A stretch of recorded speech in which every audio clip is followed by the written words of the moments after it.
স্বপ্ন কারোর সাথে শেয়ার করতে নেই, যেটা মানুষ ঘুমিয়ে ঘুমিয়ে দেখে এটাও স্বপ্ন, আবার আরেকটা আছে যেটা মানুষকে ঘুমাতে দেয় না, ওইটাও স্বপ্ন, ওটার ভিশন বলে। এই দুইটার একটাও কারোর সাথে শেয়ার করতে নেই। এর কারণটা কি? কারণটা হচ্ছে স্বপ্নের ব্যাখ্যা যেমনটা করা হয় তেমনটাই হয়।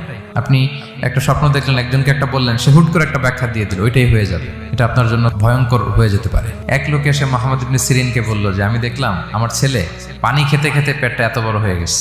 এই একই স্বপ্ন আরেকটা লোকও দেখলো, দেখে এক মূর্খের কাছে জিজ্ঞেস করলো। সে বলল, সর্বনাশ, এত বড় পেট হয়ে গেছে, তোমার ছেলে তো মারা যাবে। ঠিকই কদিন পরে ছেলেটা মারা গেল। আর একই স্বপ্ন দেখে এই লোক মুহাম্মদ ইবনে সিরিনকে জিজ্ঞেস করেছিল, উনি বলেছেন যে তোমার ছেলে তো অনেক বড় আলেম হবে। ঠিক তাই হয়েছে, ওই ছেলে অনেক বড় আলেম হয়েছে। এই ভিশনও শেয়ার করা যাবে না কারোর সাথে। বিশাল বড় একটা কিছু প্রজেক্ট নিছেন, শুরু করার আগে আপনি বলে ফেলছেন, শেষ, আর এটা হবে না। দেখবেন যে এখান থেকে কনস্পিরেসি, ওইখান থেকে শত্রুতা, ওইদিকে এটা করছে ওইটা করছে, আপনি আর আগাতেই পারবেন না।